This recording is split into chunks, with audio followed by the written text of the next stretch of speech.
ಶುಭೋದಯ, ನಮಸ್ಕಾರ, welcome to Yoyo Kannada. ಬನ್ನೀಗ ನೋಡೋಣ ಹವಾಮಾನದ ವರದಿ. ರಾಜ್ಯದ ಕೆಲವು ಜಿಲ್ಲೆಗಳಲ್ಲಿ ಮಳೆಯ ಅಬ್ಬರ ಮುಂದುವರೆದಿದೆ. ಕೊಡಗು ಜಿಲ್ಲೆಗಳಿಗೆ ರೆಡ್ ಅಲರ್ಟ್ ಘೋಷಣೆ ಮಾಡಲಾಗಿದೆ. ಕರಾವಳಿ, ಮಲೆನಾಡು ಸೇರಿದಂತೆ 7 ಜಿಲ್ಲೆಗಳಿಗೆ ಆರೆಂಜ್ ಅಲರ್ಟ್ ಜಾರಿಯಲ್ಲಿದೆ. ಭಾರೀ ಮಳೆಯಿಂದಾಗಿ ರಾಜ್ಯದ ಹಲವು ಭಾಗಗಳಲ್ಲಿ ಜನಜೀವನ ಅಸ್ತವ್ಯಸ್ತವಾಗಿದೆ. ಭಾರತೀಯ ಹವಾಮಾನ ಇಲಾಖೆಯ ಮುನ್ಸೂಚನೆ ಪ್ರಕಾರ ಕರಾವಳಿ ಮತ್ತು ದಕ್ಷಿಣ ಒಳನಾಡಿನ ಬಹುತೇಕ ಕಡೆಗಳಲ್ಲಿ ಭಾರೀ ಮಳೆಯ ಸಾಧ್ಯತೆಗಳಿವೆ. ಬೆಳಗಾವಿ, ಉತ್ತರ ಕನ್ನಡ, ದಕ್ಷಿಣ ಕನ್ನಡ, ಉಡುಪಿ, ಶಿವಮೊಗ್ಗ, ಹಾಸನ ಮತ್ತು ಚಿಕ್ಕಮಗಳೂರು ಜಿಲ್ಲೆಗಳಿಗೆ ಆರೆಂಜ್ ಅಲರ್ಟ್ ಘೋಷಣೆ ಮಾಡಲಾಗಿದೆ. ಇದರ ಜೊತೆಗೆ ಮಂಡ್ಯ, ಮೈಸೂರು ಮತ್ತು ಧಾರವಾಡ ಜಿಲ್ಲೆಗಳಿಗೆ ಯೆಲ್ಲೋ ಅಲರ್ಟ್ ಜಾರಿಯಲ್ಲಿದೆ.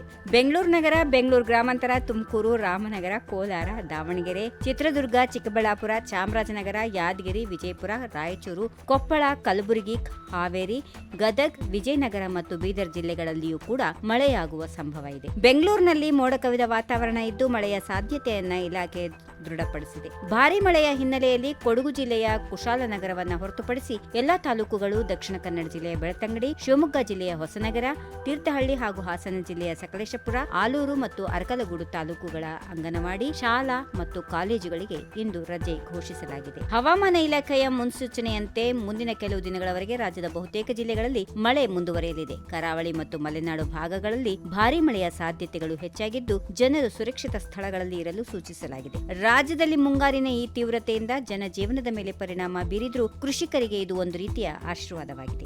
If you like this video, ಬೇಗ ಲೈಕ್ ಮಾಡಿ, ಕಾಮೆಂಟ್ ಮಾಡಿ, ಶೇರ್ ಮಾಡಿ ಹಾಗೂ ಯೋಯೋ ಟಿವಿ ಕನ್ನಡವನ್ನು ಸಬ್ಸ್ಕ್ರೈಬ್ ಮಾಡಿ.